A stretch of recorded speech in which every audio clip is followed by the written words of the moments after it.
Ladies and gentlemen, sisters and brothers, Eddie Marcus here again.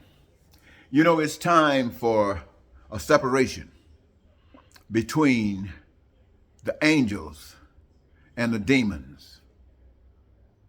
It's time to separate God's people from the satanic people. It's time to separate the people of love from the people of hate. Now, presently, we are all amongst one another. We're doing our little simple things that identify us.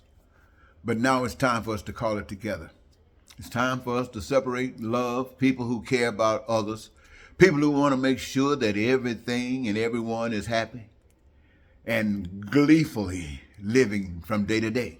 It's time to separate these people from the haters, from the liars, from the bigots, from the cheaters, from those that use situations that create poverty, causing crime and violence, and perpetuating hate and racism and bigotry. It's time for us to separate ourselves from that. It is time for us to separate those people who know that all of the creation is made by a power that we can't see, but the evidence is that that creator lives. And we, knowing that, can allow that creator to live within us, and we march forward with that glorious power, real power, real power. But now the evil one wants to claim that power. He wants to claim that power. And this number one, out of all the things I just mentioned that evil does, the number one thing that evil identifies itself with is something it can never give. And that it can't give life, but it can take a gun and do everything it possibly can as far as it knows to take life. But the children of God, the true lovers, know that the devil can't take your life. The devil can't take your life. Evil can't take your life any more than evil could have brought you into the world. So you see, evil right now says it's want to stand up for babies not being aborted, regardless of what the situation is. Evil, in its effort to try to pretend like it's good, it want to force women to do what evil wants it to do. And then what happens? Evil turns around after trying to pretend like they want to save life, save the babies. And they're going out in the street with guns, talking about killing the people of color, talking about killing. You know, this is something else. This is their number one sign. If you want to know what evil is, look at the killers. They can't wait to kill. They get the guns and they go around looking at birds in the air. Then they shoot and kill the birds out of the air. They see animals running across in the forest or whatever, or down the street, and killing the animals that's running down the street. And that is not good enough. Then they see people that they don't like and take them out. That's how they're known, ladies and gentlemen. That's how they're known. That's the gun factories and people selling guns, number one business. You try to cut it down, then they say, no way, Jose. This is our livelihood. And they use this.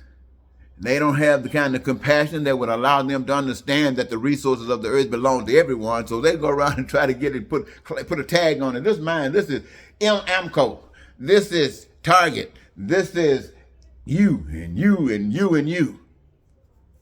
And all of a sudden, the resources that were made for all of you are stripped out of your hands, and you cannot get it unless you know, they made laws and passed laws and dictate how you're supposed to act. But you can't get this unless you play their game, the evil game with money. With money. You can't go out there, they say, and love like God wants you to love, where everybody's happy and joyous. No, because you're caught up in hell if you buy it. You only buy it because you don't know any better. The message of it is this, ladies and gentlemen. You are here because there's a power that is bigger than any man, stronger and better than any man. And you are here because of that power. And that power puts you in the middle of the stuff. Why? So each of us got I don't care what color we are, I don't care what gender we are, but we got the same opportunity to be exposed to all of this hell. And then by some magic, if you want to call it that, you wake up. and you change, and you know the truth, and you know that that power that put you here is not afraid of a power that can shoot a gun, not afraid of a power that can send out a bullet. In fact, for all of those of you who are thinking about being deceivers, for all of those who call yourselves alternative Christians and alternative children of God, you can't, I bet you don't pass this test unless you're real. This test says that you resist evil. In every way, you challenge evil. Why? Because you're not evil. And if you're not evil, you're not going to give in to evil. So you stand. And let me tell you, here's that big secret that only the children of God know. Let me tell you one more time. Only the true children of God knows that a bullet cannot kill them. It might remove you, as far as they know, from this scene by your body being dead. And they go through the process of what they do in this evil hell.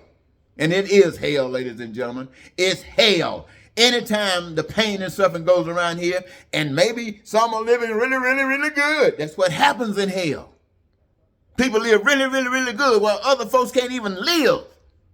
That's what happens in hell. But you don't know that. You are so afraid because you're lacking the knowledge of the truth of God. And so you let people come. Look for Trump threatening who he's going to kill.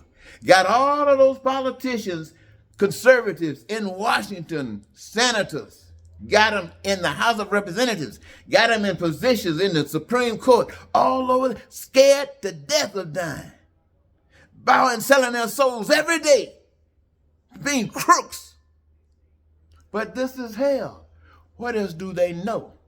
You see, the true child of God who knows that truth, when a bullet hits you, it frees you. It frees you from this hell. God got you, I'm going to tell you like Meshach, Meshach, and Abednego. It doesn't matter. Why worry? Why even think about what's going to happen? Why? Did you think about being born? Well, we don't really know. But we consider that we don't think about being born. We just come up. And so when we know the truth, we don't think about being shot and killed for being true, for being loved, for being by the power of God, but being children of God. No, we don't do that. Because you go, pew. And God, my friend, but everybody else, still prisoners. Prisoners. If you weren't afraid to die, if you knew the truth, there is no way you would have been a slave. If you knew the truth, there's no way you would have allowed your lands to be taken away from you when you were sharing them. If you were with God, you wouldn't have to run from this country and running from that country. You think you're running for peace? You thinking you're running for somebody that cares? You're running to the wrong source. The source is the one that can free you anywhere. And that's God. I guarantee you, no man can do that. No bullet can do that. No country can do that. No race can do that. Nothing frees you like the truth. Well, I just thought I'd share that with you.